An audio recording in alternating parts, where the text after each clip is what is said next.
Ladies and gentlemen. Ladies and gentlemen. Get ready. Get ready. In 10, 9, 8, 7, 6, 5, 4, 3, 2, 1.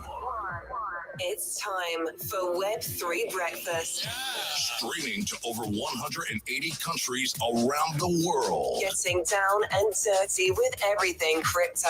Everything crypto. And bringing your daily fix of Web3 analysis and news. Brought to you by the Crypto Magazine and your hosts, Jay Chains and Mr. Dude. Buckle up, settle down, and let's grow. Boom! GM, everybody. Hope you are doing all right. Hope you had a fantastic freaking weekend. It's the freaking weekend, baby. We just had some fun. Yeah, well, we'll see about that. We might not ever try that again. Anyway, I'm Jay Chains. I am joined with Mr. Dude. We are the Web3 Breakfast, and so is this community. Today, obviously, as you guys know, if you've been joining with us the last few weeks, these are the special episodes. This is the Monday Crypto Market Updates powered by the Crypto Magazine. Super excited to be here. Again, I hope you guys had a great weekend. Make sure as you guys are tuning in, whether you are watching on YouTube, smash the like. Make sure you're subscribed to the channel. If you're watching on X, make sure you hit the heart. And if you are here in the space itself, live in the flesh, what you're going to want to do is go to the bottom right, hit the purple pill, tag some friends, repost the space. But that's not it. Up in the Jumbotron, the nest, or as like we like to call it, the breakfast table, you can find a pinned post. And if you're looking at winning some Gotti today, tell you what, you can win $100 in Gotti. Now, here's the deal. We are starting a new thing today where it's you got to have for every clear 100 people that we get in the space, we'll be giving away $100. So it's up to you guys. The more you share, the more we share. And everybody care. We're like the Care Bears all together. Care Bears care, right? Something like that. I don't know. That was probably two misses in the intro. Anyway, you're killing it. You're killing it. Thank you. I'll be here all week. Tip your waitress. Bottom. How we doing? How we feeling? How's everybody? What's up? Anything major happen this weekend? I will say. I did tell you guys so about the crypto markets. We'll talk numbers after we get to the chop shop. As you guys know, if you do hang out with us Tuesday through Friday, we'd like to get to the chop shop. That's important. So we all know this entire show is going to be Jay Chain saying, "I told you so." Yeah, it started with his first post of the day today. I know you're like 5:30. I told you. Told you.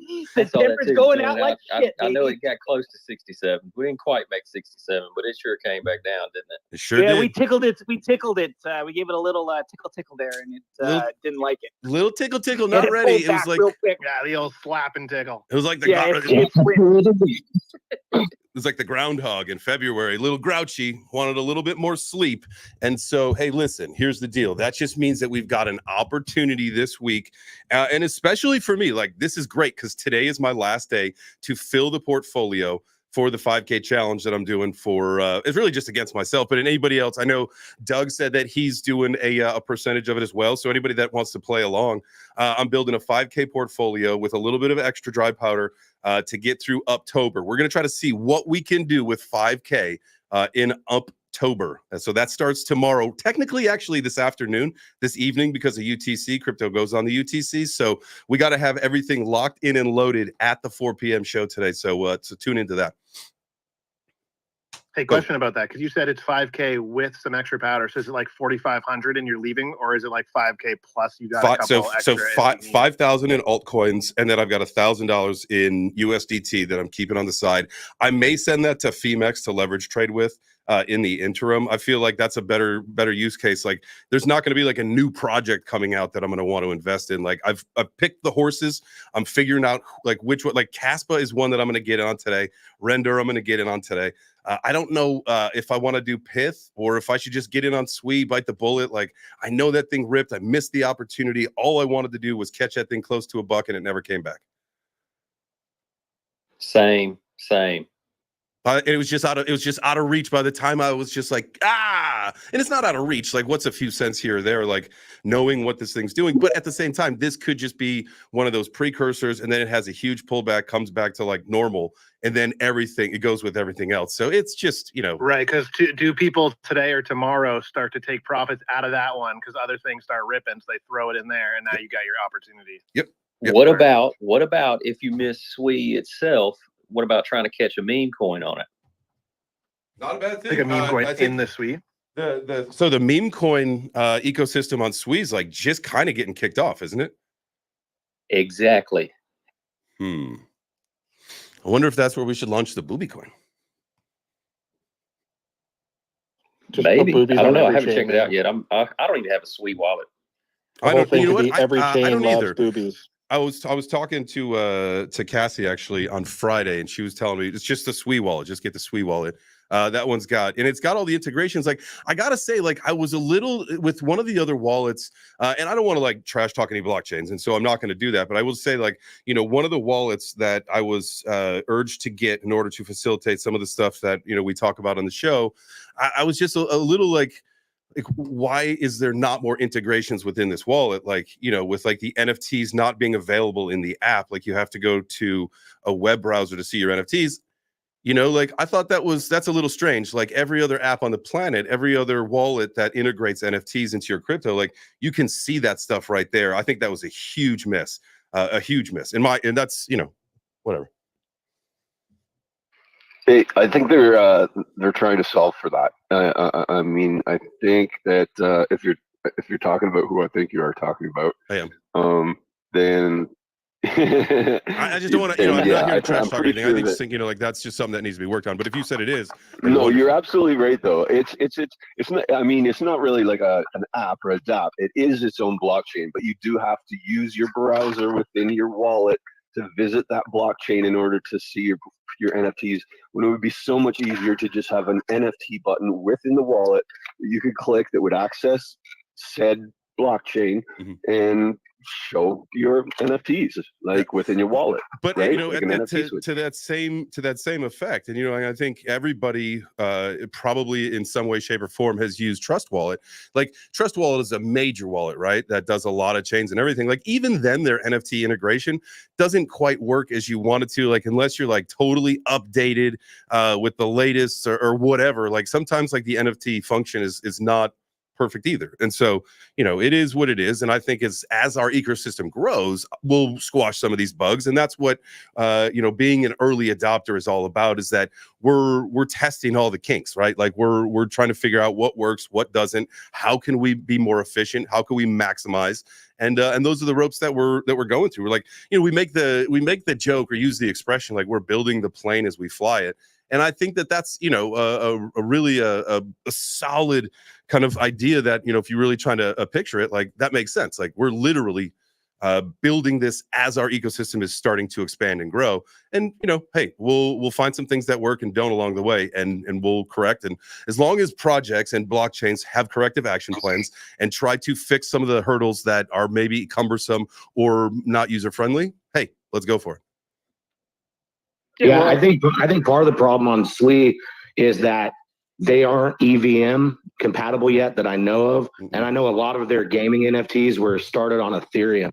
So maybe that's part of it. They're working on that integration, a bridge to and from Ethereum, most likely is my guess. But I could be wrong. I'm not that technical. So please, anyone else throw in. I mean, I think, like at the end of the day, there's even other chains, because I think Postmaster was talking the other day even about HBAR, which, by the way, guys, just so you know, this reminds me, this is J Chains, by the way. I am the voice of the Crypto Mag account. I'm also up here as a co-host.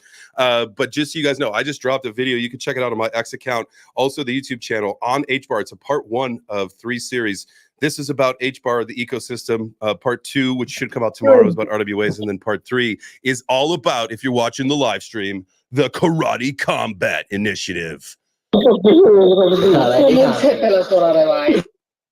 yeah. Ay, papi. That was a lot of people at one time. Man, who's become a fucking HBAR? HBAR maxi here. What's happening? Definitely an You're an HBAR HBAR maxi. maxi. Oh, heck yeah. Oh yeah. How can you not be? fast, cheap, secure, Yeah, I mean, real world assets. Well, I'm not a maxi, but listen, I understand, and it's interesting how early I was in HBAR, but because there was not much going on, like I had sold and moved on. But since back in, I got to go a little bit bigger on my Karate Combat wallet because I'm gonna be shooting that video today, I think, and I want to make sure that I've got a lot of coin in there for the fights. So. Dude, because you are early still. Don't worry, you're still in on the joke before everybody else, as far as HBAR is concerned, because they're using different technologies, not actually blockchain. It's hashgraph technology, and like people don't understand that, right? They think it's just another blockchain, and when people realize like this, like you said, the speed, the price, and like the apps you can and the dApps you can build on it. And the fact that they can have it, there's NFTs. It's the whole package with RWAs, you know. And they're institutional.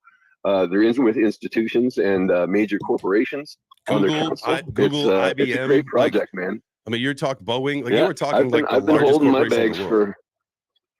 Yeah, the biggest, and they're all using this as some kind of a means of transfer of wealth between them. So like, or at least a DAO.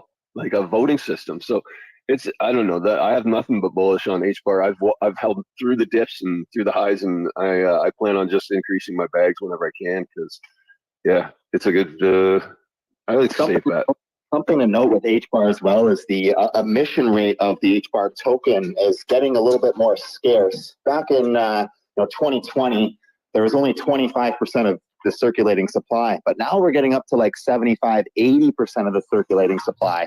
So the grants that they're giving out and all the other emissions, they're tightening their belt basically. So we could see a price action very soon. Also, I'd like to add that HBAR has never been like 50th place on CoinMarketCap, and we're kind of dropping down a little bit. Usually we're sitting around like 25, 20. So yeah. I would say that we're probably due for a little booster on the next little. Yeah. And so in like full transparency, just like watch the video, and this isn't sponsored. This is none of that stuff. But, you know, if you look at the charts and you look at the activity and what Postmaster just said, Les, it didn't fare well through the bear market. It didn't recover like a lot of other things did. And so like, if you just look at the charts, do your research, like this is not a financial advice to you by any stretch of the imagination. But if you are into crypto, like look at HBAR because it's next level stuff. It is futuristic. It may not come to fruition for a while because it is so next level. But in the interim, like again, they are huge partners. Google, IBM, Boeing. That's just to start the list, right? And then you've got the whole thing with the RWAs, and we'll go through that at some other point, probably on Thursdays on the show, like we did last week, where it's massive and the institutional interest is so huge. And then again, even like with what here, hang on a second. Let me bring Mr. Dude in. And then with what Karate Combat is doing on just a mass adoption level to just straight up normal people is something that cannot go ignored either.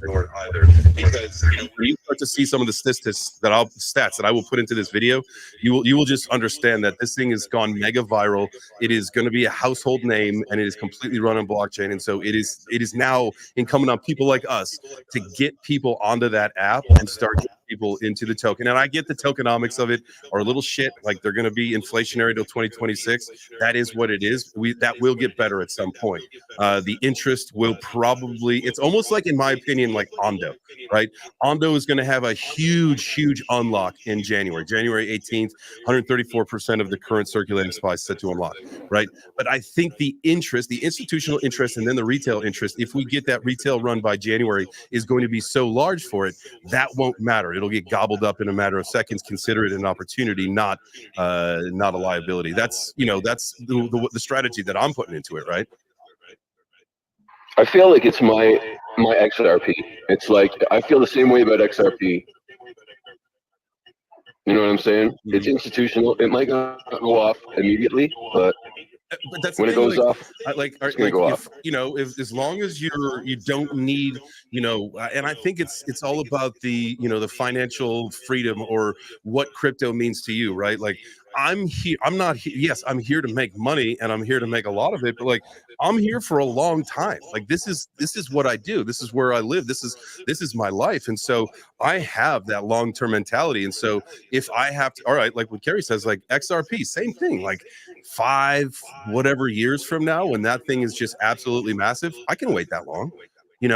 With some other coins, like I have that kind of timeline in me, and I think a lot of other people do. I think it's all, how can you structure where you are right now to get you there, like so you don't immediately need to take everything off the table. Like that's one of the things that, and I'd love to have this conversation possibly, is the whole idea of, when people to the point of where their portfolio is at, at the peak bull run, like what's your plan? Are you cashing back out to the fiat system, or are you just stabling off and now you preserve your wealth in crypto, and then you send what you need back to the fiat system so that you can live your life? But the whole idea is to, I think at the end of the day, to really build and preserve your wealth in this new financial system versus giving it back to, and let's just call it is what it is, like here in the United States, like things are changing, right? And I think it's a better hedge to keep our money in digital assets than it is to convert it back to the traditional fiat system, especially the USD, which seems to be struggling against the rest of the world, or the writing's on the wall that it's happening. But let's take some hands here. What do we got? Gringo, go for it, brother.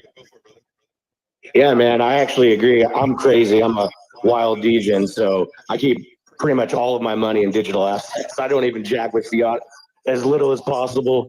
So yeah, I agree with you. I prefer to keep my money in crypto and NFTs. But another thing on a side note, yeah, I do love Hedera. I think it's amazing. I was early to that back when it was on Bittrex, so I do love it. But something coming up recently in the near future is the Nakamoto upgrade on Stacks. That's Bitcoin DeFi protocol, correct? Yeah, it's a Bitcoin layer 2. Okay. It's going to have 5 second block time. Wow. And they're going to have the SBTC token. It's coming up in the next few weeks. So everyone pay attention to Stacks. It's going to be pretty bullish, in my opinion.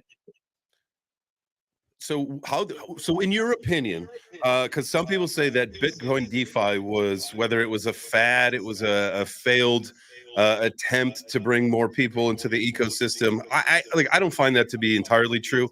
I wouldn't say that it's entirely false either. But what are your narratives on that? I think it hasn't even gotten started yet, man. It's like the layer 2 wars are about to start between Merlin, Stacks, and Lightning. I think it's about to get started in the next. Yo, Jay, we're getting an echo again. Yeah, I do want to say that's already started. I think that there was Polygon and a few other chains, I think it was ADA, that reached out to HBAR for solutions to solve, the cost, predictable cost, and speed of transfer and things like that. So yeah, people like chains are looking for layer 2 solutions to solve these big problems to make this go mass adopt.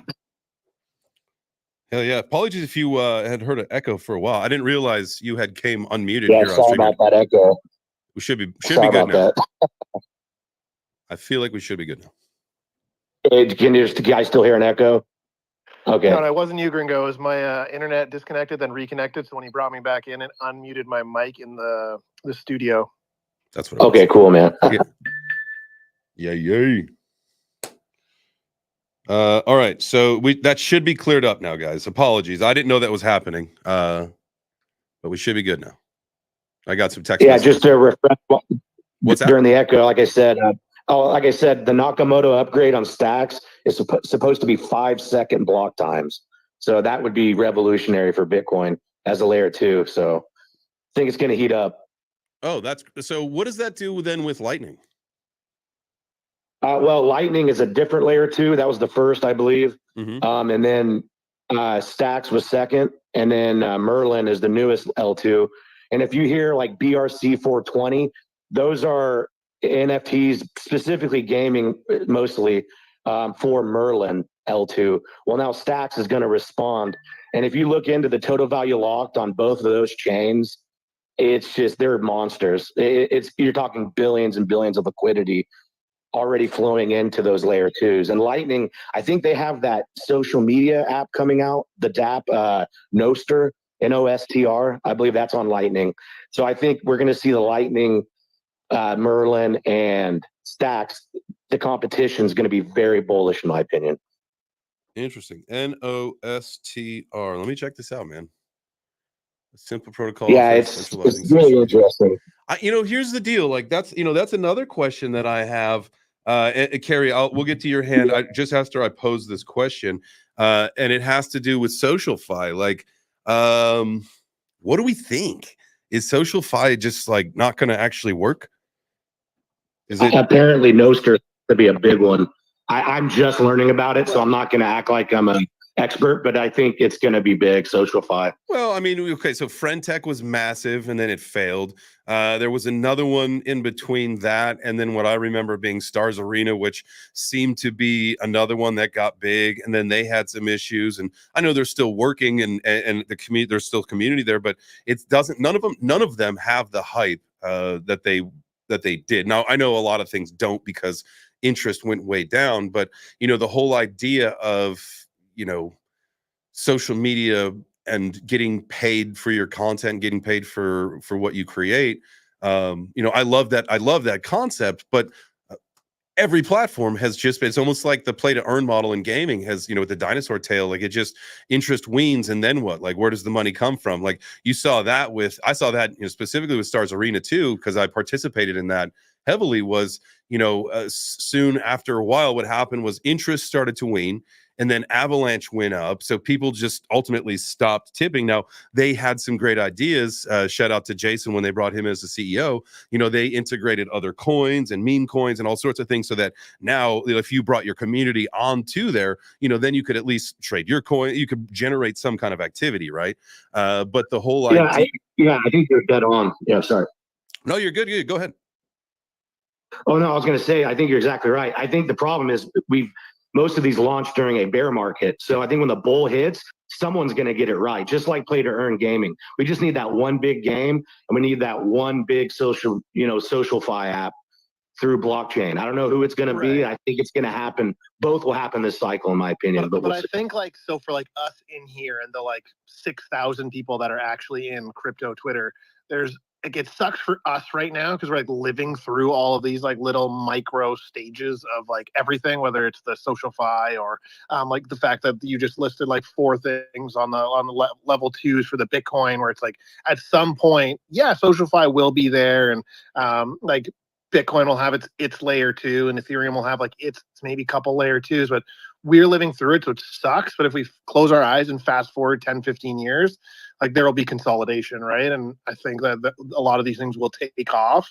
It just sucks for us having to live through everybody's mistakes and everybody's baby steps while we get to that point. We talk about all these things that launch and then fail. So we see it every day, but there's crypto Twitter is so small. I remember I was talking to David Goxstein the other day, and that's what he was saying. He's there's 6,000 people maybe on crypto Twitter every day. We think it's big because we're in it, but it's the same people all the time, and we need 100,000 people, and then we'll see huge advancements, and the good shit will live on. Let the good shit live on. Speaking of good shit living on, I appreciate you guys being here. Make sure you, if you're watching the live stream, smash the like. If you are on X, hit the heart. If you're watching on YouTube, smash the like. If you're listening in the space, hit the purple pill down in the bottom right. Reposting people out here. Also, checking the Jumbotron or the breakfast table, if you will, if you want to try to win some money. But shout out to you guys being here. If you want to be a part of the conversation today, if you're like, man, this is great, all I want you to do is raise your hand and come join us and part of be the cover of this conversation today. Appreciate you guys being here. Carrie, you had your hand, and then we'll go to MKid. Fuck, that was a long time ago. I know. Okay, so, I'm sorry. Sorry, I'm just getting trolled a little bit, I think, here. I'm not sure. I don't get trolled a lot, so I can't tell when it's happening.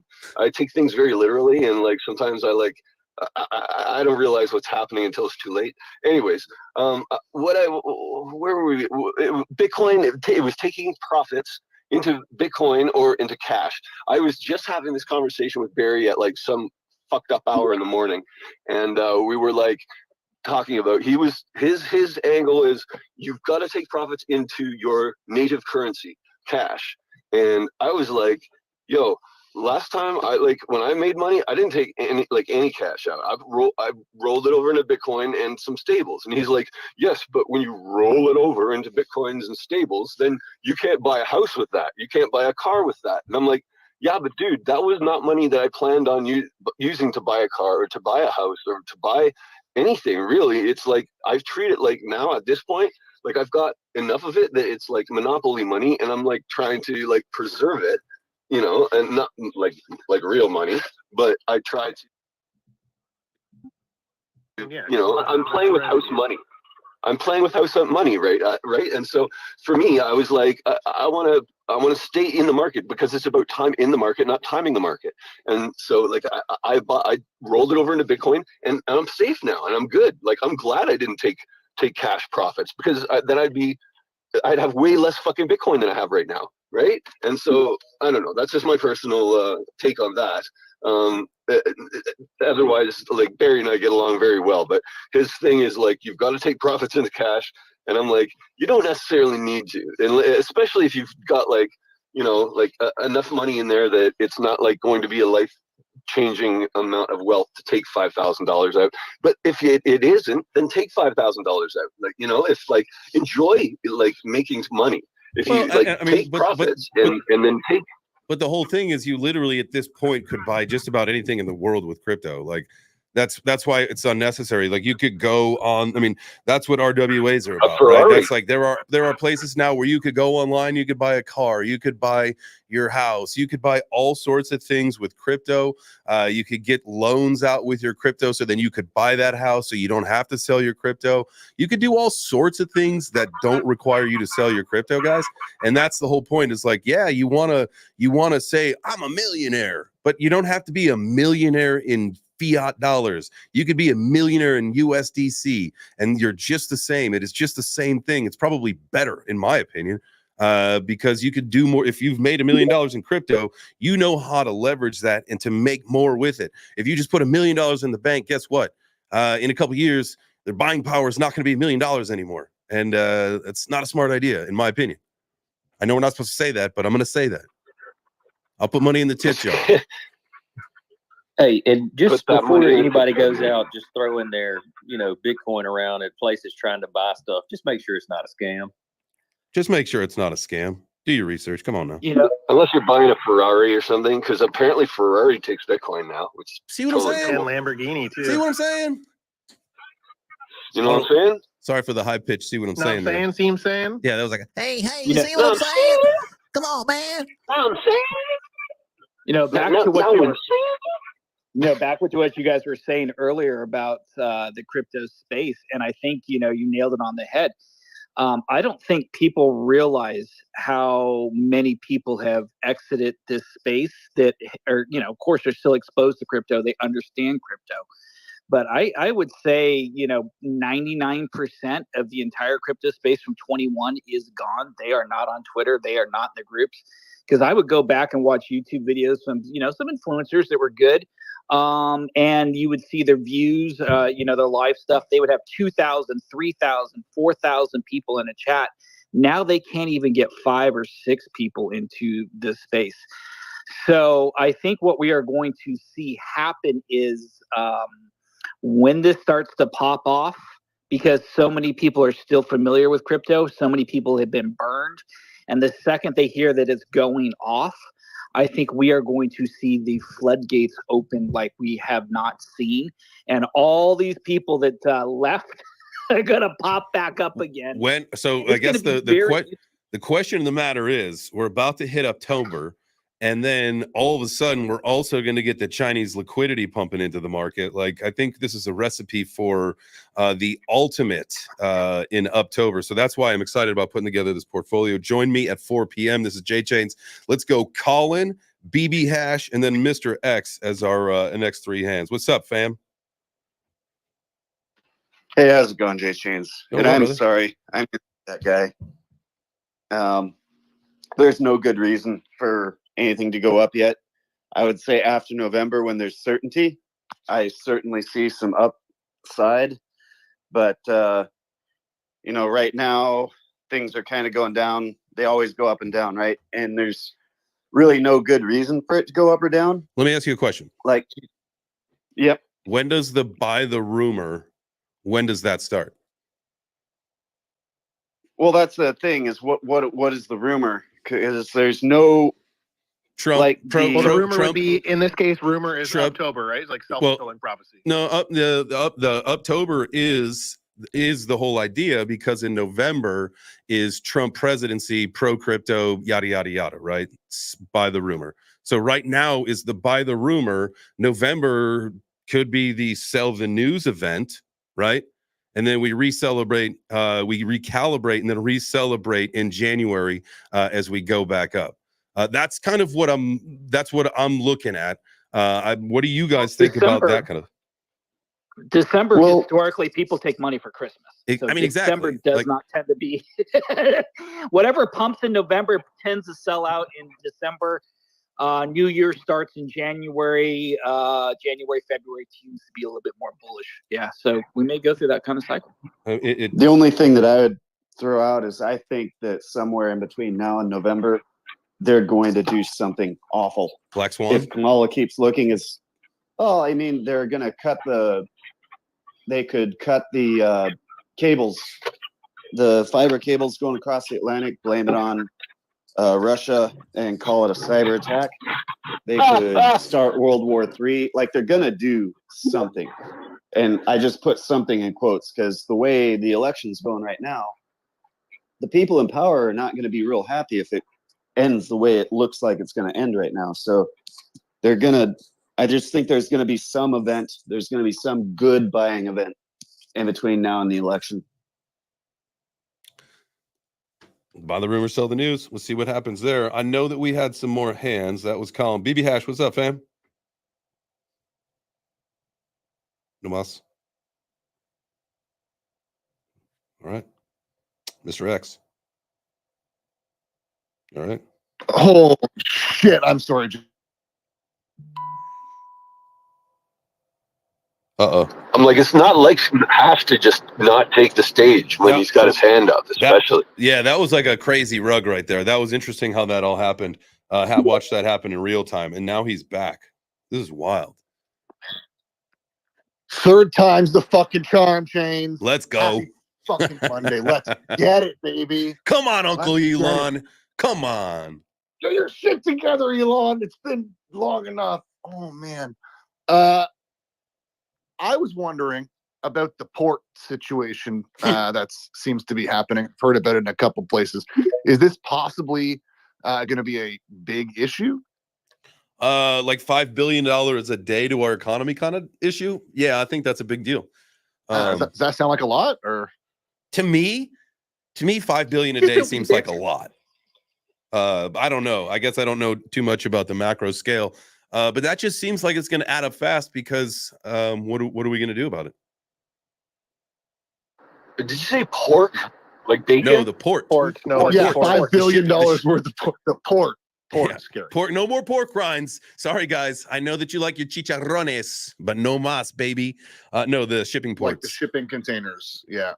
Yeah, with just about every good you could imagine. What's going on there? The Teamsters. I don't know. Is it a strike? Teamsters want to go on a strike. Yep. Starting tomorrow, right? Yeah. They want like I a think fair wage. things. Like, I think we saw this. Massive we saw this with the railways. I think like last year, right? I think it's one of those things that'll go on for a few days. Obviously, like yes, it's still a huge financial loss, but then they'll be ordered back to work or the table or whatever goes on. Really quick, guys. Tomorrow, Web3 Breakfast is going on strike. You guys pay the $5 billion bounty, and we'll be back on Wednesday. All right. No big deal. If it's not that much money, listen, we'll go on strike. I don't care. Yeah, you guys are going to want like $450 a day in Gotti now. Hey, by the way, like we 6.25. This stage has got a strange number of people, and it keeps fucking up my screen on. So whoever keeps letting up one extra person. It The algorithm's getting wrecked, is what you're saying? Is that what's happening? Yeah. So with that being said, guys, the whole idea of doing $100 for every 100 people in the space in the show today, moving forward, right now I'm showing what, $560? Wow, that's $500 giveaway. So if we ended the show right now, which we're not, we would do a $500 giveaway. Now you get it above 600, boom, then it becomes a $600 giveaway. That's how easy it is. That's how it works, guys. So if you have not already, make sure you repost the space out, because you're going to want to bring your friends in here. The more people, the more money we give away. But not only that, the more money we give away, the more tokens we burn.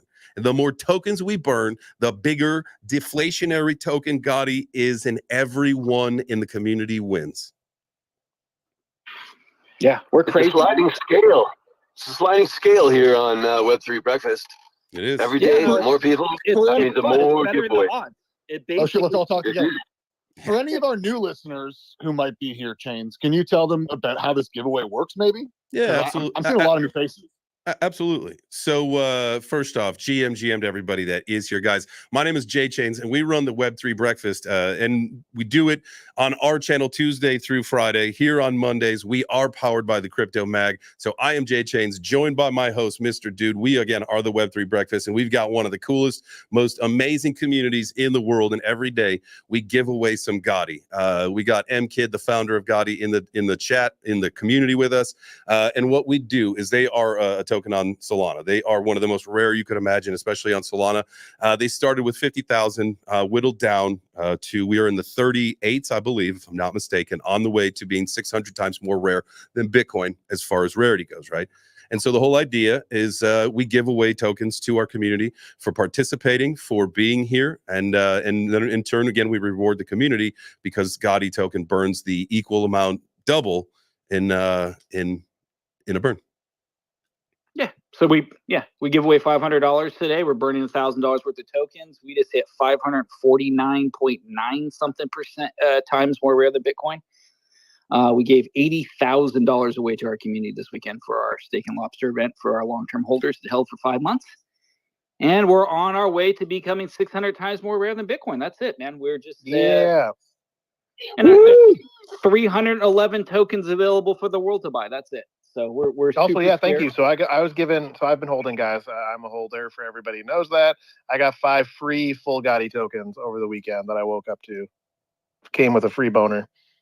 Yeah, wait, what? Damn! Congratulations, man. That's awesome. I've been holding too. I hadn't quite had it 5 months though. I did round off I had one. I was like, with those 2 giveaways y'all had last week or 2-3 weeks ago that I won. I went ahead and rounded off, so I'm holding another whole Gotti. Hey. Perfect. Yeah. And it continues on. It's a time related thing. So our lobster, which is basically a steak and lobster, so it's a play on words. It's a virtual staking thing. As time goes on and people hold, the next round when that happens, there'll be more and more wallets caught up into it. And again, it's just a way to reward people for holding and putting up with bullshit. I mean, that's just. I think nobody ever says that in crypto. Is in order for you to be successful in crypto, you have to put up with a lot of bullshit. Doesn't matter which project you're in, doesn't matter which token you're in. There's always the drama. We watch it every day in this space. And what the hell? Reward people for putting up with a lot of bullshit. But all of you guys and all your beautiful projects, if you can put up with the bullshit, that is how you win. But nobody tells you got to put up with a lot of bullshit. That's the name of the game. And so that's kind of the story behind the Gotti token, guys. And that's a little bit what we deal with all throughout our week on Web3 Breakfast. And so we are just absolutely delighted that you guys have joined us today for the special episode, the Monday Crypto Markets powered by Crypto Mag. Again, we are Web3 Breakfast. Please join us the rest of the week. You can find the show being hosted on the Web3 Breakfast account. So feel free to not only make sure you're subscribed to the crypto or following the Crypto Mag account, make sure you're following the Web3 Breakfast account. Again, I'm Jay Chains. Mr. Dude is my co-host. And then we got a several of our just absolutely amazing community up on the stage here with us. So if you want to be a part of the stage today, if you want to be a part of this conversation, all you got to do is raise your hand. We definitely appreciate it very, very much. We should get to Mr. X there. He had his hand up for a while. Yeah. What's up, fam? How are you? Mr. X. I was going to say, Elon, is that you? Mr. X, is that Elon? No, I was kidding. Got one shot, one opportunity. Got to seize it. You got the vomit already on the Mon Spaghetti. Nope. All right. That's fine. All right, man. Alpha had his hand up. What's up, Alpha? What's up, brother? How are you? Oh, I was just stretching my arms. Oh, nice. Got that drying off those tips, man. Good morning, everybody. Good morning. I kind of want to bring up a trading topic, and it's something that's kind of been weighing heavy. I tweeted about it earlier. If I could bring that up. Yeah. What is it? It's not a coin or anything. It's just the idea. So I've been going through deep thought lately, and we all have these people out here, and we know that 98% of the crypto coins are rugging, and all these new launches are rugging, and all this good stuff. Well, a lot of people bitch about, JEETs is what everybody calls them. They're calling them JEETs or whatever. And, instead of diamond handers. So realistically, what kind of clicked in my head the other day is you got two people in here. You got a diamond hander and then you got a JEET. What's the definition of a diamond hander? Somebody willing to hold something until it goes to fucking zero, and then they're going to lose all their money. And then you have a JEET, which is somebody that when they see profits, like a smart trader, they trade it and take the profits. Mm-hmm. So why is, what is the stigmatism here? And where do we change this? And then whose fault is it when 98% of the projects out here are rugging? So is it the rugger's fault that has created JEETs, or is it just JEETs being fucking JEETs? Hey, you know what? That's a really good question. I'm glad that you asked that. I see that we've got a hand. I would love to give you my answer, and possibly I will in a little bit here, but I see Matthew's got his hand up, and so does BB Hash. So let's go to Matthew and see what Matthew's got to say on that, and then we'll swing it on over to BB Hash, and we'll see where we're at after that. GM, everybody. Hope you're crushing it this week and you survived a hurricane. I was not underwater, but definitely my shoes got wet. Greater fool theory. That's one of my thoughts on this question. The reason that JEETers are out there is because a lot of crypto, it's not so much that there's ruggers, but it's also the greater fool theory. The people who are holding a token will sell it to people who think it's going to go higher, and then those people sell it to other people who think it's going to go higher until the last person standing is the greatest fool, and then everybody else has already sold to them. And it's not idiosyncratic of the crypto space. It's definitely also in traditional markets as well. But when you don't have a lot of value metrics, or you don't have a lot of ways to value specific tokens, that's one really good mental model to use when kind of realizing why people might quote unquote JEET. Also a great word, by the way. It's going to get tattooed on so many people, I think, this coming bull market. Bro, I literally just cut out for like the last 30 seconds, and I saw Simon talking, so I had to jump off the stage, and I jumped back on because I couldn't hear anybody, and I missed it. You just missed some gold, my brother. Here's the deal. Honestly, I've mental noted actually Matthew's response. So one of the things that we do with Web3 Breakfast is we also live stream, guys. And so when I do say smash, like hit hard, all this stuff, is we're also live streaming, but we do take a lot of this content and we chop it up into short form so that really valuable moments have the opportunity to live on longer than just a space and the amount of people that rehear a space, right? And so I did take a note of that. Like that's a clippable moment, what Matthew just said there, the greater fool theory. And I think a lot more people need to understand that. A lot of people call it exit liquidity. It's kind of the same ideal and model. And I love that you said that, Matthew. Thank you so much. That was a clippable moment brought to you by Matthew and Crypto Mag. Do we get to keep score? Yeah, Matthew and Gotti. Do we get to keep score? Like, I know Carrie's probably got like 300. I wrote it down. Matthew. Here's the deal. Theory. Here's the deal. I'm going to write a scoreboard up on the. We're gonna have a scoreboard, and the clippable moments. We'll figure out who's got the clippable moments of the week, and that we'll figure something out. But I like that. They'll get rewards from the swear jar. Yeah. It's my opinion, Jack. Yeah. If you give your opinion, you'll ultimately be paying out the smart people. That doesn't sound right, but you guys know what I mean.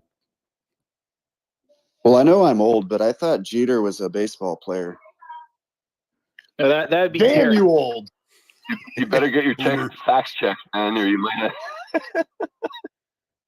I mean, I like that idea, right? BB Hash, I know that you had your hand up, prior to all of that, so go for it. I want to know. Did you notice the name change though? He's not BB Hash. He's birthday boy. I don't see that. Oh, B-Day Hash. There it is. Well, yeah, it takes a minute to update. Does that mean what I think it means? It does. Today is the day of reckoning. All right, that means you guys know the drill. That means we're gonna have to sing "Happy Birthday" to our don't guy. do that. What a waste of fucking time. No, bro, we're too big for that shit now. We got all these people here who want to hear a good take about Jeters. We're not gonna waste their time. All right. Hey, it's your birthday. Your call. You want to give a hot take versus us singing "Happy Birthday" to you? That's your call. We'll do that. Definitely. Fuck that. Yeah, I'd love to try. But you have to give your hot take now in the tune of "Happy Birthday." The knee bones connected to wrong song. All right, so this has been a weird thing ever since I joined crypto Web3 wannabe world of whatever the fuck this is. NFTs had the same problem. I don't think we called them Jeters, but cell shaming is a huge part of this industry for some reason. Now, I personally don't understand it because when I go and buy Bitcoin, I'm never like, oh, fuck that asshole who just sold the chart. What a piece of shit. I can't believe he's tanking my liquidity here. Like, that's just not how it works in a standard, like, market system. So when I joined here and it was like, oh, we're going to talk shit about people who sell our NFTs and then tell them they're not welcome in our community anymore. And now it's turned into this Jeter mentality. And you're seeing the same thing, not to reference a particular Yuga Labs law defendant, but, hose up, Jeets down. It's become a meme, right? Like, you have accounts called Jeter.soul. I think that we've moved, again, for the Coles and the people who are in the space a lot. Jeeting is not a bad or a good thing. It depends on intent. It depends who's the one doing it. It depends what they're doing to the chart. Taking profits is a really good thing. Having a stop loss, also a really good thing. The difference between people who don't take profits and don't have stop losses, they lose fucking money. Yep. Okay? So Jeters and profit takers are not the same thing. A Jeter, in my mind, is somebody who has more than, let's call it 1% of the token and drops it in 1 or 2 or 3 clips, tanks the chart, takes the liquidity. That to And me, then they're probably they're posting saying, buy this, buy this, buy this, and then they're selling on you behind your back. that I don't even think that's cheating. Yeah, so That's just being an asshole. I love the differentiation here, right? Because profit taking is, listen, you're investing your money. You shouldn't have to worry about anybody else. And so profit taking, I get that. But it's the idea of correct selling. So if you do have that kind of power for whatever reason, that if you do have the ability to move the chart, that you are smart about it, right? And I know people want their money. JG Wentworth, I want my money and I want it now. Like, people want to just sell their tokens and move on. I get it, but like, that it has to be some kind of smart selling. There has to be some kind of education of profit taking in order to not wreck everybody else, because that has the ability to basically start a cascade effect that then wrecks more people than, if that one person does just sell. Can I interject something? One thing, I think that one of the reasons why it is this space and why so many cryptocurrencies have the same kind of chart, right? The parabolic up and then the decline down, and then the majority of tokens over months, end up going into oblivion. Then there's a few tokens that march back up because they're legit. I think it's just the bottom line is people do not know when something is launched. There is no history. There is no foundation. It is being built. And a lot of tokens can't survive that initial kick in the pants, because you are going to have it, because that is the space. And if something goes parabolic, you better believe people are fearful, and they are going to take their money because they don't know if it's going to rug. They don't know the scenario. They don't know really what it is. Is this everything I'm being told real or legit or a bunch of bullshit? And then I think after a while, then you have the honeymoon period over, and then people start to look at the project like, oh, they're still here 6 months later. Oh, they're still here a year later. They're still building. And that goes, it's just not for cryptocurrency, for NFTs, anything in the space. And then you get a different group of people. You get people that are like, oh, I'm glad I didn't go through all that shit with this token or NFT. But now, look, they're really solid. These guys are the real deal. And I think you're going to see a different group of people coming in the next wave. And it goes through that kind of cycle. But that's just my opinion. You owe money into the opinion jar. You can just. I'll put my 3 cents in there. We'll put it. Send it to Matthew. Please, it's 2 Satoshis. If you are going to give your opinion, it's yours 2 Satoshis. That's the rule. Gringo, what's up, brother? Oh, hey, man. No, I was gonna say, remember that Little John song, from the windows to the walls. Jeep, Jeep, Jeep, Jeep, Jeep, Jeep, mother. From the crypto to the charts, make all those coin charts fall. Make all those coins fall. RGG, mother chuckers, RGG. That's as best as I could do on the fly. I appreciate you, Gringo. Wow. Yeah, don't It's talk actually about what super the sweat impressive, Jay. does. You know, you don't need to talk about I won't quit my day job. Don't worry. Don't you worry. BB Hash, what's up, bro?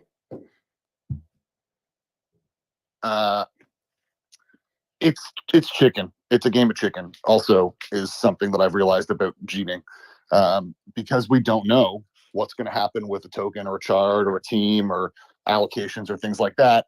Everybody's just kind of driving towards the cliff, and you're just hoping to be the last person to turn away. I mean, it's PTSD, right? But everybody's lying to each other about it. I mean, like, so I think it's different who you are, right? Like, for example, like if you're like, and we'll use, again, we're using the term Jeet because of just what it means in our industry, right?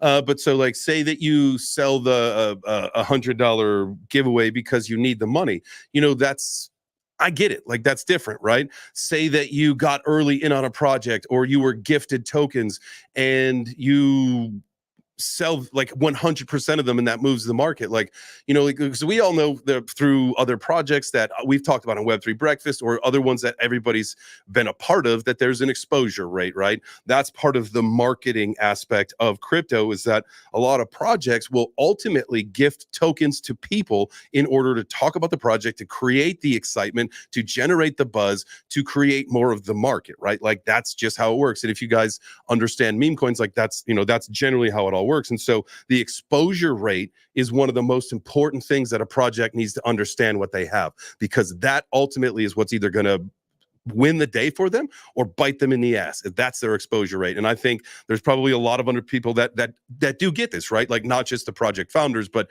project founders are definitely, when you talk about those charts, that's what you see. Usually that's the interest goes up, and then those people that got that free money, that's that red candle that goes straight to the ground. That's in, you know, what we see historically. Not always. There are exceptions to the rule. Please know that I'm generalizing, but that is most times what you'll see. Big Red, what's up, fam? Hello, guys. Hello. No, I love the conversation, man, and I agree with you guys. You know, it's about education as well, because a lot of them, even the KOLs and everyone else, don't really understand what's going on. Like, if you have a thin liquidity, you're gonna just smash that token, and you're gonna do that. The investors are gonna be, they're gonna feel it a lot. So you have no respect for the community, no respect for everyone in there. This is what you need to understand. Where when you're part of a community and you're doing all this, you gotta look at this like, okay, I'm gonna take some. Obviously, you're okay to take profits, but what is the liquidity?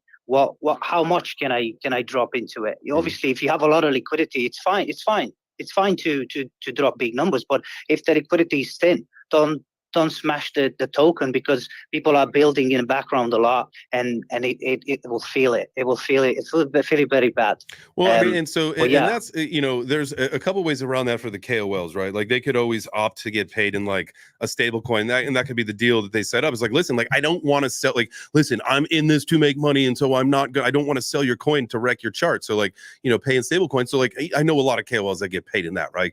Or you set up like a percentage of the deal where, like, hey, listen, I'm going to give me a small percentage of your coin so I can show that I have it, but really, you know, pay me in a stable coin so that I don't have to sell the chart. But like, at the end of the day, like, if that's the deal, because a lot of people who don't get the stable coin deal, that it's all the coins or the percentage or whatever it ends up being, you know, that should be maybe even something that's discussed, like a buyback. Like, hey, if I'm done, like, if I'm ready to move on, let's discuss a buyback so I don't sell this on the open market. Why don't I sell it back to you so that you can control this bag of whatever, and I can get maybe a fair value for it, maybe not, because if you were to just nuke the chart, if you were just to sell it all once, you're not going to get what that value is. It's going to slam down, and so the last coins that you sell are going to be not nearly the same value as the ones that you started to sell, right? And so you're advantageous to work out a deal possibly with the project that maybe gave you that allocation to say, hey, like, cut me out of this, and this way I don't fuck your chart. 100%, 100%, and that there shows loyalty, shows respect to the chart, to the people that are involved in that project as well. And I think that's the way to go. And I'm glad that you guys are talking about this. There's not many spaces that are talking about this, but I do love the conversation. Oh, absolutely, man. Well, it's important, like, because at the end of the day, like, all of that is in any way, shape, or form comes back, and it makes the industry look bad, right? You got a bunch of charts that look bad. You've got a bunch of unhappy people, a bunch of wrecked retail investors. I mean, we saw that. Think about like several months ago, how many of the retail people got wrecked because of what was happening in the space and stuff. So it's like, the more that we can do to kind of just, hey, listen, like, if it's the whole idea of not wrecking charts, like, these are just conversations that we need to be having. And at the end of the day, I think everything's said and done, the projects that are worth anything, that are worth sticking around, are going to stick around because they're, one, doing the right thing, two, they're building the right community, and they got solid leadership, right? And so that is something that's important. And ultimately, bear markets and downturns and corrections, whatever you like to call them, those are the events that shake out the bad apples, the bad seeds, the bad actors, whatever, right? There's also there's an app called, or not an app, a website called Sablier. So Sablier. And what it will do is, if I'm gonna ask you, Jay, to like shed out my coin, and you're like, yeah, I need 1%, like blah blah blah, whatever, right? I can actually put the coins into Sablier, and it will actually drip feed it to you like live, like point whatever throughout the day until it gets to like our 6 months that I promised you that it would be out over. Which then, as the project, you're now getting a real deal from this KOL who might have a lot of followers or whatever, but they have influence, and now they're actually enticed to continue to work for their bag. And maybe you've done like half USDC and half this, but it's just another way. So instead of giving a KOL a full 1% of your project, and then they do the unethical thing and just dump it all on your community right after they call it, there's just multiple options out there which will help people, because that's essentially like you're paying someone for marketing. So now you're just going to pay them in increments for marketing. Yeah, and listen, there's nothing wrong with that either. Again, that's marketing. Like every company in the world pays for marketing. Like, we are just happen to be an industry that we don't pay for traditional radio broadcast marketing. We don't pay for TV broadcast marketing. We're not on, for the most part, not on streaming services. Maybe there are some things here and there. Say let's go back to Karate Combat. They stream the fights. There are actual commercials of Web3 projects during those fights, right? So there are, again, with the exception of a few things here and there, like, that's how Web3 projects market, because that's all we got right now. We're not mainstream. But when things do go mainstream, the marketing will look a little differently. Or you do crazy shit like we did, and we just give people, we just don't pay for any marketing. We just give it to the people. So there is also that, and you put and there are, I've seen that too, and I love that. I'm glad you brought that up, because there are projects, then you put the marketing, you reward, and that's the whole one of the beauties of Web3, blockchain, all that stuff, is the incentivization, the monetization, right, of this new tokenization model. I know that was a lot of isations all at once, but they all blend together, because that's what we're doing, is by tokenizing the world, we're shifting over to this new focus, right? This whole new economy. And how do we get people in there? Well, we got to incentivize them. And how do you incentivize them? With money. You monetize it, right? And so you monetize these. And go ahead. And you reward people for holding. You do that thing where you have to, in this space, you have to change the mindset, because I don't blame people for cheating in a project that you know nothing about, right? It especially in the meme coin space, and especially on Solana.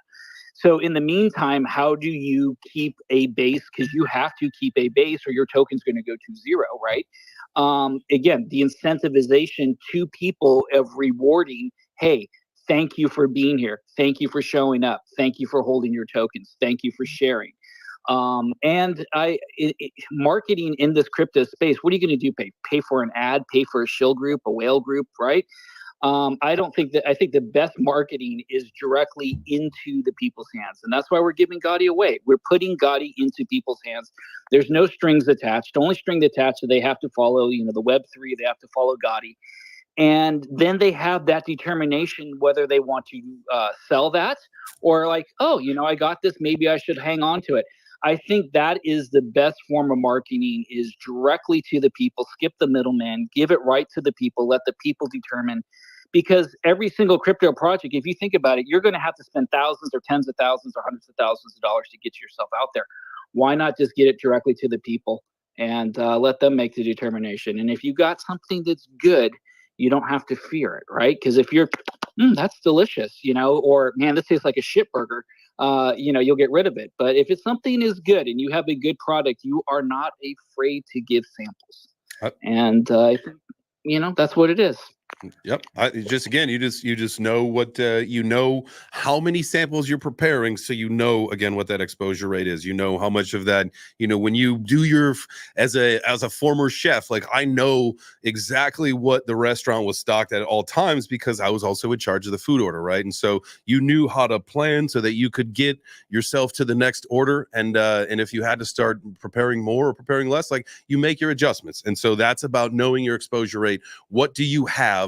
What do you have out there? And, you know, all those kind of things. Anyway, Gringo, go for it, brother.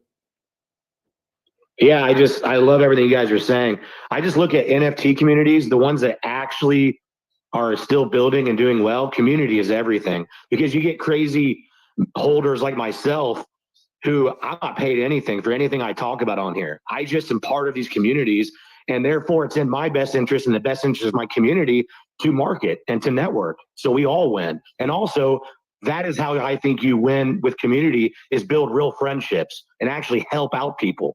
You know, that's lost on most people in Web3. It's like, it's all about yourself. It's like, no, you want to grow in this industry and have your project grow, focus on community, real community building, making real friendships, and then watch. It is the stickiest marketing in history, I believe. Listen, and by the way, I think you're absolutely correct. I think, you know, one, there is no stronger power here in Web3 than building a community, right? And that's one of the unparalleled, I think, selling points of what Web3 actually is the ability to create communities in some way, shape, or form. Like, it is strange how we're, again, changing the investment landscape by creating these investing communities where, you know, we're maybe becoming friends and emotionally attached to our investment interests. But at the same time, it does create more opportunities. So it's all part of that networking effect. And I think it's, again, that's a true selling point of what Web3 is that it offers an unparalleled access to build a community, to build, shape, and develop not only yourself, but a business, an idea, a concept, and with people who are all like-minded. And I think it's super fantastic. Big Red, what's up, fam? Yeah, 100%, 100%. And what I'll tell you, don't be afraid to involve the community in your project. I started as an investor. I was an investor, a day one investor, and I am now a social media manager for Big Red. So don't be afraid to get the community involved. This is how you create. We created a little family in our TG. We are all family. Most of 99% of the people are here from day one. They hear we're like a family. If you join the TG, you won't believe like the communication, what we talk about, and it's like pictures with families, with barbecues and all that, like different stuff that you barely see in other TGs.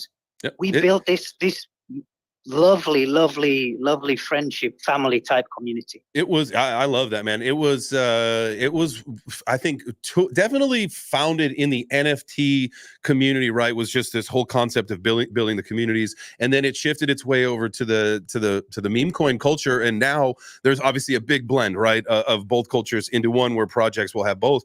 And I think that, you know, when we were in the NFT craze, talking about how we're watching this shift take place, is that we were relating this to, you know, this is not your dad's country club anymore. It's not your grandfather's country club anymore. We're creating something new. This is decentralized, where, you know, instead of spending 4 hours at the golf course and then, you know, another couple hours over at the 19th hole, what we're doing is that we're just hanging out together as a community. We're developing this culture together, and then things grow from there. We saw a trait group spiral that created businesses that went on to use their IP to do something different. It's, you know, this whole culture has been absolutely amazing. And I think that's, you know, the one thing that we can't forget is that at the end of the day, like, we are finding these really niche little groups of people that are so like us. And I find it every single day. Like, if I hop into an NFT community, if I hop into a coin community, like, again, they are these, whether they're sub communities of that or the whole community together,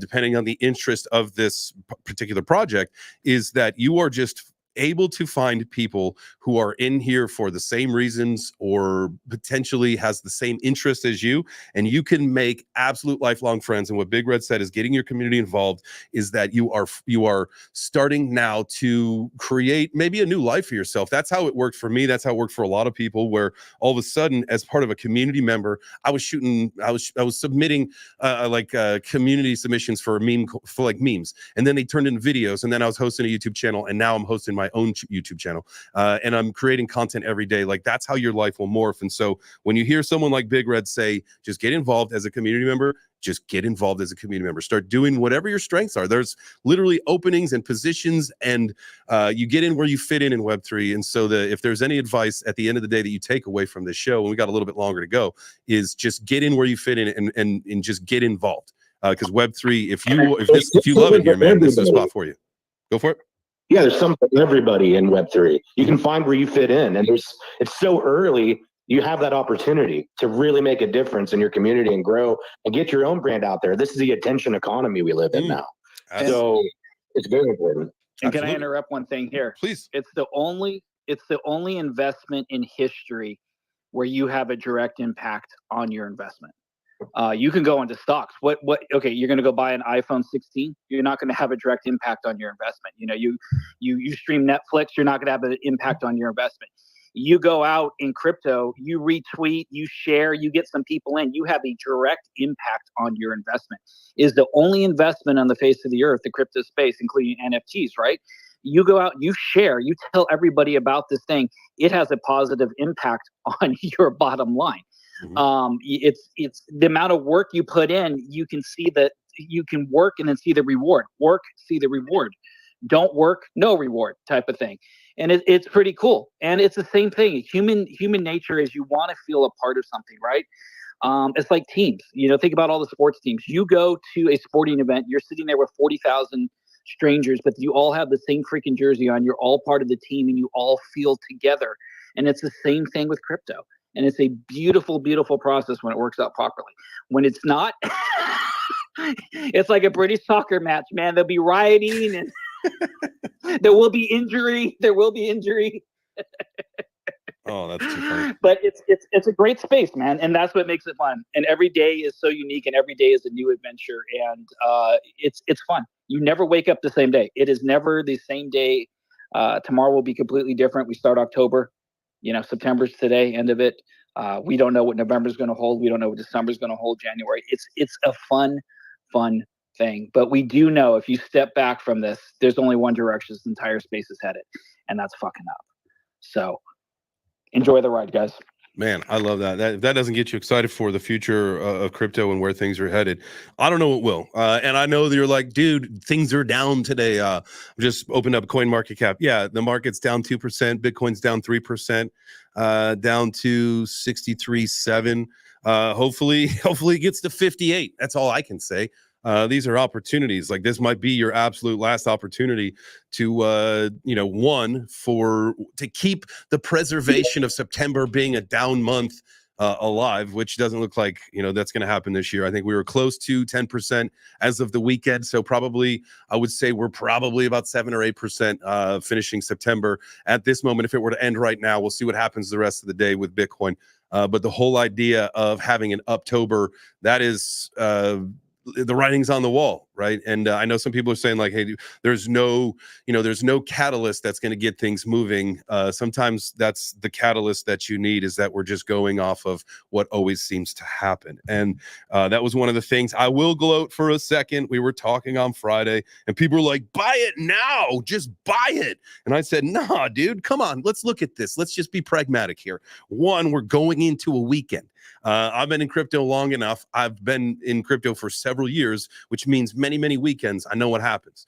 One, usually there's some sell-off. Two, this was the end of the third quarter, right? So you were not going to be going up today. I did not foresee that in the future in the cards at all. And I think a lot of people started to see that as well, because it was just, there was too much opium. There was too much of people saying we're up, up, up, up, up, up, up. No, that was not going to be the case. And so I'm going to glow just a little, saying, hey, we're going to come down to earth. I hope we see the high 50s. I'm not 100% expectation that it's going to happen, but the whole idea is that we've got opportunities, guys, to do it one last time before you potentially see an Uptober that would get prices out of reach from where they are right now, through maybe some kind of correction in November, December, and then when we continue on in January, you don't want to miss it. And that's, so do your research, figure out the projects that you want to be a part of, spread yourself out. Don't put it all in one. Don't put your eggs in one basket. Do some multi-chain stuff. Give yourself some exposure on like Base, on, in Solana, in all sorts of things. Whether it's you want to get some Ethereum, get some Ethereum. I would not. Like, I'm personally waiting until after the bull run to load up any Bitcoin or Ethereum. And that's because there are far more higher ROI expectations on a lot of other coins than those two. Those two they're very special, and I'm not talking crap about them by any means. I'm just saying that you're going to have better opportunity to make the generational wealth that you want. If you're just here for some steady gains, get your Bitcoin, get your Ethereum, do the things that you got to do. But if you're here to change your life, try to find some ROI multipliers. And then when the bull runs over, when things come back down, that's when you take that stable coin that you preserved at the top and you buy your Bitcoin at the bottom, and then you just live a happy life as a Bitcoin or an ETH maxi, whatever you want to do. Hey, Jay, that's some great advice. I also noticed that it's past 10 o'clock. Don't we normally end at 10? What is up with We that? normally did. Bow, bow, bow, bow. Yeah, as of today, guys, the show's going to a 90-minute format. So we're going from, we start the music at 8:45 and the show runs from 9 to 10:30. It's been too often where we get to 10 o'clock and we're in a really good part of the conversation, and I feel like we've got to cut it off, and it's just kind of, it's not the right move. And so we're going to extend the show to 10:30. This way it gives everybody a little extra time. If you can join us till 10:30, great. If you can't, if you've already hopped off, well, I guess you didn't hear this anyway. But if you're thinking, man, like, are these guys going to end anytime soon? Yeah, in about 20 minutes. So if you got to go, appreciate you being here. Love you. But if you're here till 10:30, let's go. That's what we're doing moving forward. Also, if you want, so you got 30 extra minutes to try to get yourself into the running to win some Gotti. We are at 594. Is that right? You get 6 more people in here, we'll give away $600. But if we stay in the 500s, we're only giving away $500 in Gotti, but the double will burn. The double will burn. Don't you forget that. The burn multiplier. It's a Gotti Inferno, as we like to call that. All right. And if you're just hanging out, follow all the speakers. That's a good, and if you want to speak, if you want to be a part of the conversation, just raise your hand. But you get like one opportunity to say something. If you just like keep yourself on mute, Mr. Dude's going to boot you right down. He's a savage. Like when we play good cop, bad cop, that's how this works out so well, is that I'll just let everybody up. And then Mr. Dude he's like the guy that's in charge of the stage. Like if you don't speak, if you get kicked off immediately, you know why. It's not me. Look, hands free, baby. No, it's definitely me. You got like 5 seconds to just say something, anything. And it can't be, can you hear me? But I guess like that'll do. If you do say, can you hear me? You better not follow it up with, I want to talk about the scalability and the security of the token project for the community in the long run. We do not want to answer that question ever again. Unless you're genuinely asking it. But if you're calling from a call center, we don't want to ever hear that again. Hey, so I was just looking at some Bitcoin on the quarterly returns. It was at 1.96% for this quarter. 1.96% for the quarter? Yeah, for the quarter. You said you were just talking about the quarter 3 just ended, fixing to go into quarter 4. So, we had a 68% drop or pump in quarter 1, 11% drop in quarter 2, a 1% or 2% gain in quarter 3, and so now we're about to see what quarter 4 is going to look like. How does the there's some pretty big numbers in that quarter 4? Is there historical numbers in the quarter 4, like what it does? Yeah, so last year it was 56%. Previous year was negative 15%. Previous 2021 was 5%, and 2020 was 168%. Ooh, let's go. Yeah, let's hit one of those 100s, baby. Let's 1x this. 1x. Who wants to 1x? We want more than that, but we'll And take obviously, it. We'll take it. Yeah, obviously in 17 we hit 215%, and 13 we hit 479% in quarter 4. So, oh, okay, we could use one of those. I could use one of those. I know y'all could too. Like, we'd love to see the market. The market's going to rip, guys. Like, the writing is on the wall. We just got to get through a few things. Let's get through, obviously October. I'm banking on a solid October, and a lot of people are historically for Bitcoin as just a tremendous month. That doesn't mean anything. We saw September again. Like I was just saying, September was supposed to be a negative month for Bitcoin. I know, Neil gave us some quarterly facts, but as far as September goes, Bitcoin, again, Friday, we should be about somewhere between 5 to 8% up on the month. We'll have to figure out the statistic at some 8%. 8.36%. 8.36%. Okay, so not bad for projected a bad month, and then so we'll see what October says. But yeah, there's only been 2 bad Octobers. That was in 2018 and 2014, which really were off years because they were the year after the bull cycle. Right. And they weren't election years. And again, so we've gone back, we've looked at it. There's been no correlation to election years to really kind of an activity because several months have changed. In 2020, 2016, like it was hit or miss. Even in 2012, everything's been hit or miss. And so you can't take that into effect. So, at the end of the day, I think politically, crypto is still going to do its thing. There'll be maybe some minor differences throughout the ecosystem, depending on who wins, but crypto will still crypto, baby. And I think that is one thing that we can count on. Gringo, what's up, fam? Yeah, man. Don't want to change the flow of the conversation, but good. I just wanted to throw out. Yeah, I just wanted to throw out there, man. I did the Other Side Project Dragon episode 3 test. I'll get more into depth on it on Wednesday, but man, it is impressive. They are really, really improving. It was the best play test I've seen for Other Side. So it's really exciting. Yeah, well, actually, it was interesting because I had some friends over that they've never seen Web3 gaming. They're traditional gamers, and they're very smart people, and they loved it. They were just blown away. They were like, "This is an alpha. Like, this is impressive." Period. The fact that it's an alpha is just even more impressive. I mean, it wasn't as many people as the other play tests. Mm-hmm. But it was so much smoother. Like, former playtests, I think they had like 1,500 all the way up to 3,500 players. This time they did it in a different time, to help accommodate the Asian time zone. So It was a little bit late for people in Europe. So not everyone showed up, but it was really impressive. It was so smooth. They had these titans that you could fight. So it was like 2 giants and then 2 teams, and the whole city was at war fighting these titans. It was crazy. Dude, that's really cool. And so do you get to log in as your NFT, or do you just get a character right now? Well, yeah, for right now, if you have an original Bored Ape, then they already gave the 3D models, so you can actually play with those in the game. Oh, nice. But for mutants, they only have one. They have one template right now that mutants use. That's what I was playing with. With the mutant that my friend and I, Greg Bikey, share through our little DAO.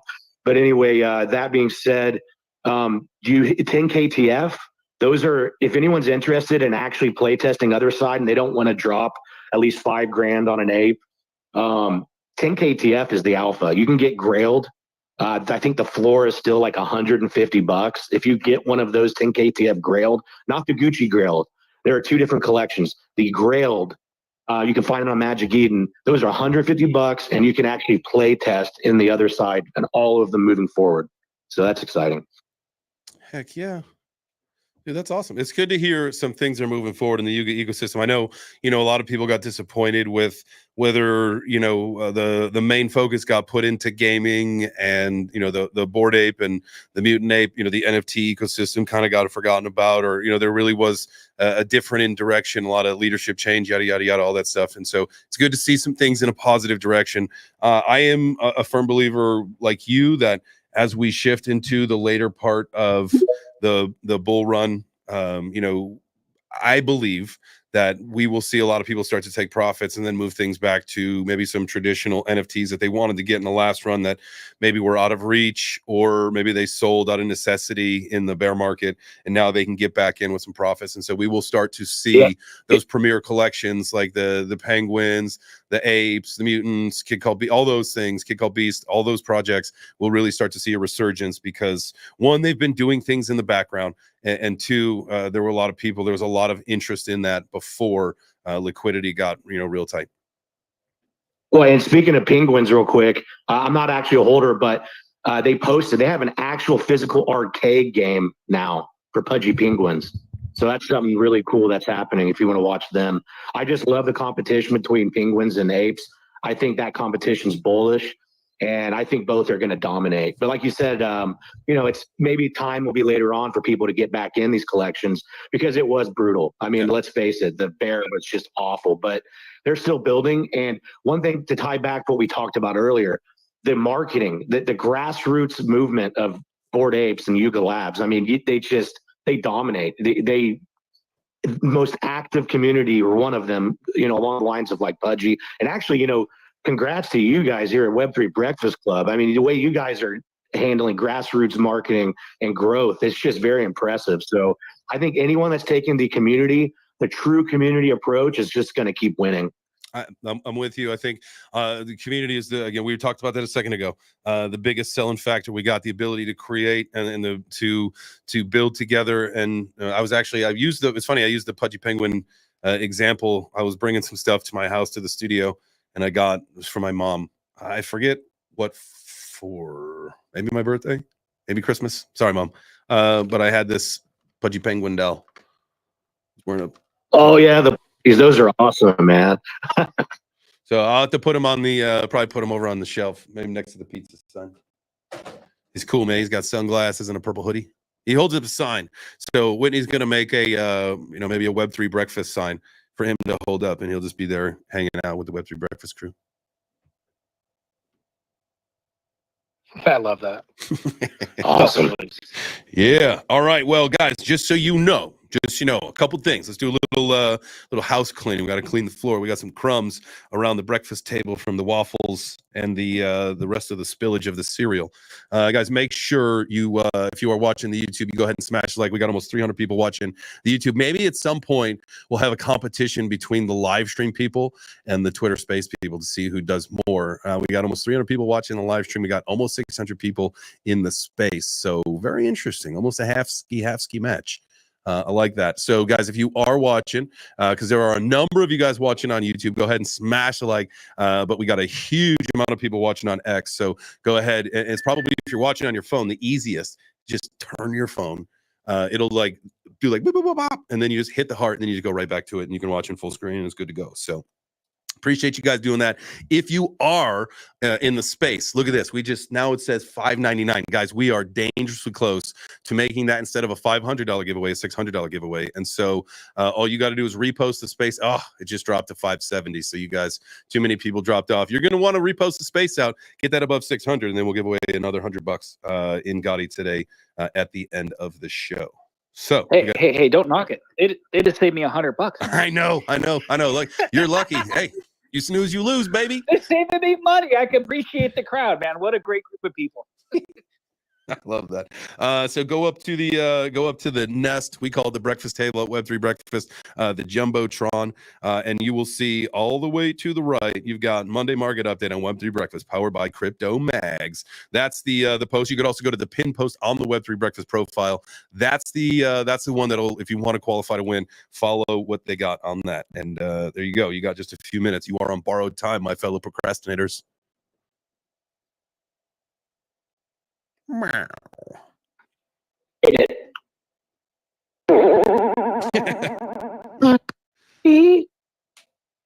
What else we got? We got anything else?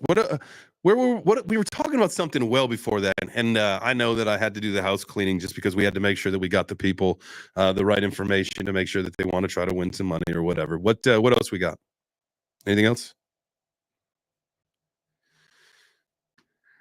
I know we were talking. There's cleaning. I mean, what were we talking about? What were we talking? You're talking about the Pudgy Penguins, right? The community and the Pudgy Penguins. I can't remember 78 minutes ago. What the hell were we talking about? We all have amnesia now. I know. Like, listen, I created this whole literary thing in my head where I was sweeping the floor with the breadcrumbs of the mistakes and the waffles and all that stuff, and that was so grandioso in my brain. That's where I am. I was cleaning the house. Marijuana affects the memory. We were originally talking about Jeets, but I think we moved on from that, didn't we? Yeah, we did. Jeet. Well, we'll create a whole civil war here. Diamond-handed holders versus Jeets. That again, you know, it's funny how you say that. On face value, you take that as you got the Jeets are the negative and the diamond hands are the positive.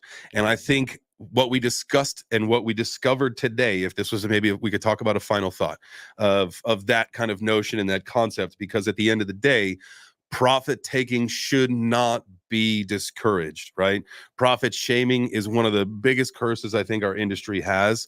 There needs to be a smarter way to sell. If you are in a power position, if you do control a large percentage of a supply, if you do have influence, you have the you've got the ability to do it the smart way. And I think a lot of people miss that opportunity. So that was, I think, one of the things. What's that? I was just going to just simplify it. There's only two things you can do in this space. Mm-hmm. You can buy and you can sell, and that space in between is called holding. And I think what we have is we have two different types of groups of people in this space. You have the people that come in here that is 100% solely based upon how much money can I make today and what opportunity can I use to make that money. Then you have the other group of people that want to come in here. I want to support NFTs. I want to support projects. I want to put my money where something's going to be safe for the long haul. So you have two different completely groups of people. The people that jump from token to token to token do not care about that project. They don't care if you're an NFT. They don't care if you're a Web3 gaming. They just know that there is money for me to make today, and I'm going to take that by any means possible.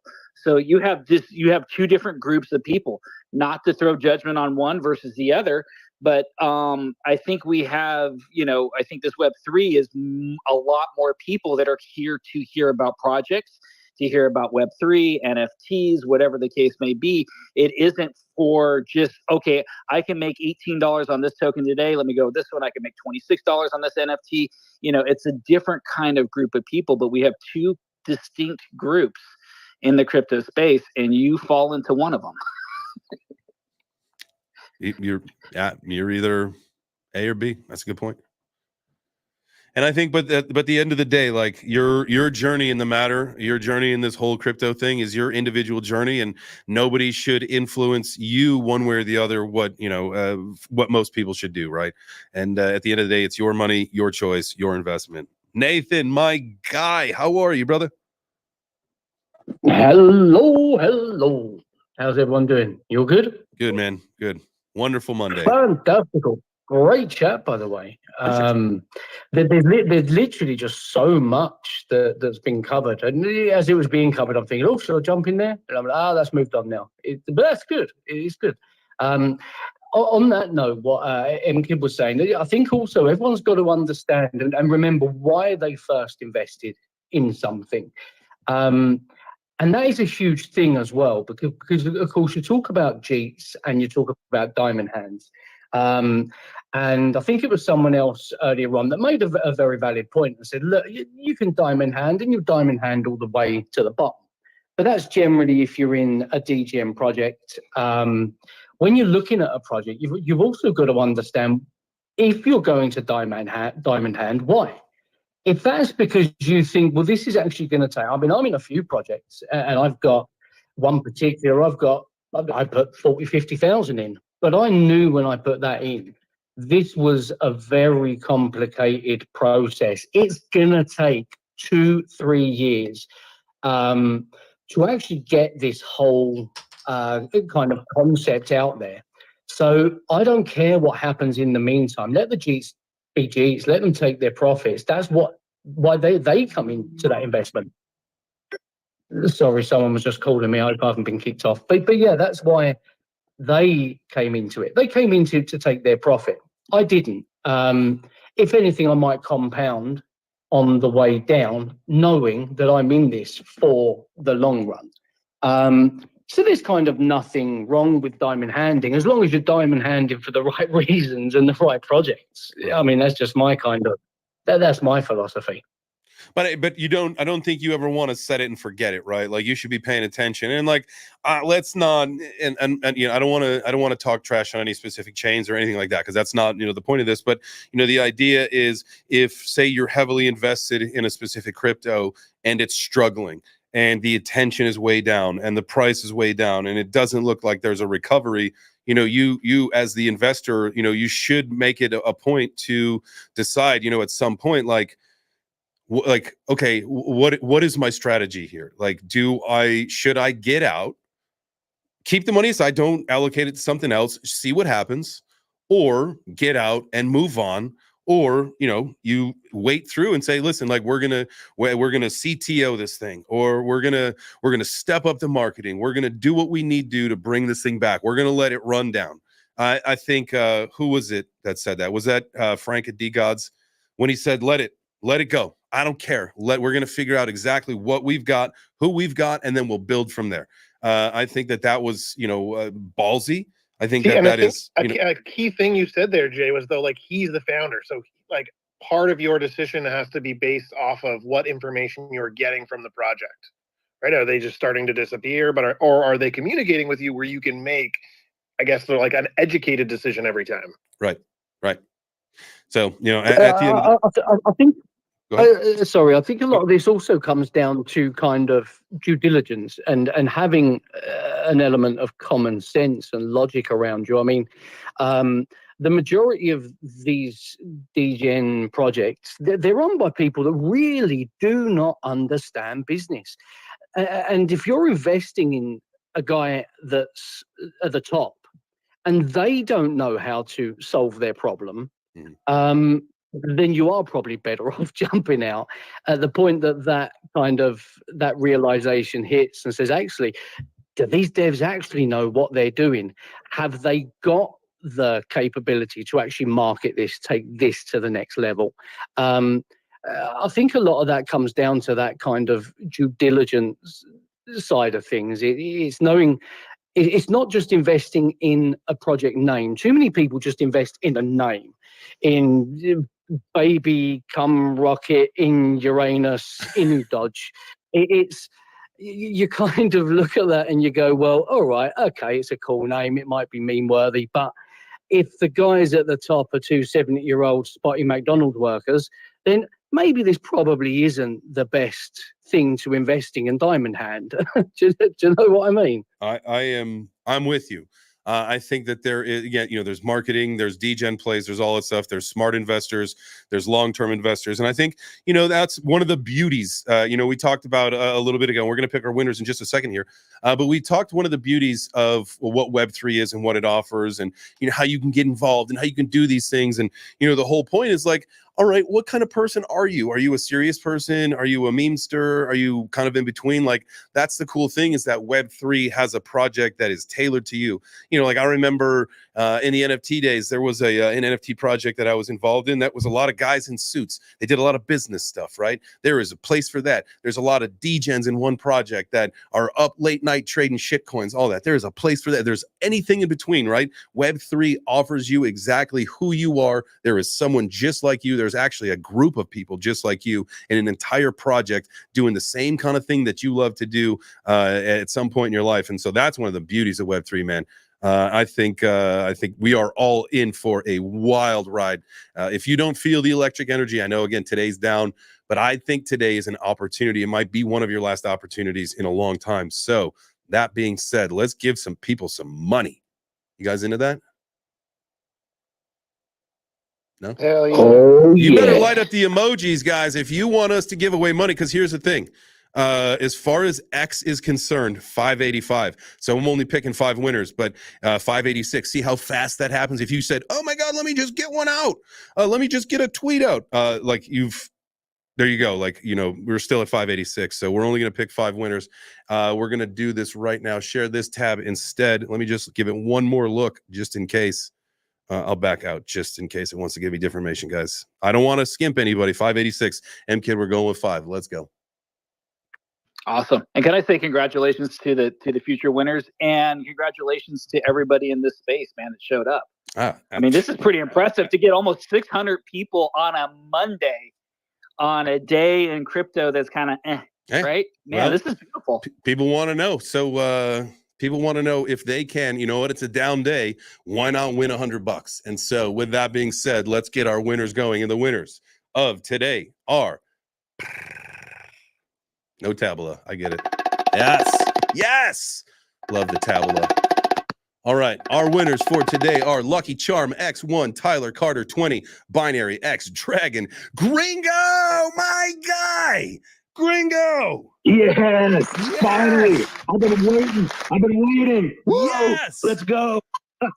Not to take away the excitement from the other 4 winners, but I love it when one of the homies, someone on stage wins. So Gringo, my guy, congratulations. Thank you so much, man. Marshmallow Mocha. Congratulations to all 5 of our winners.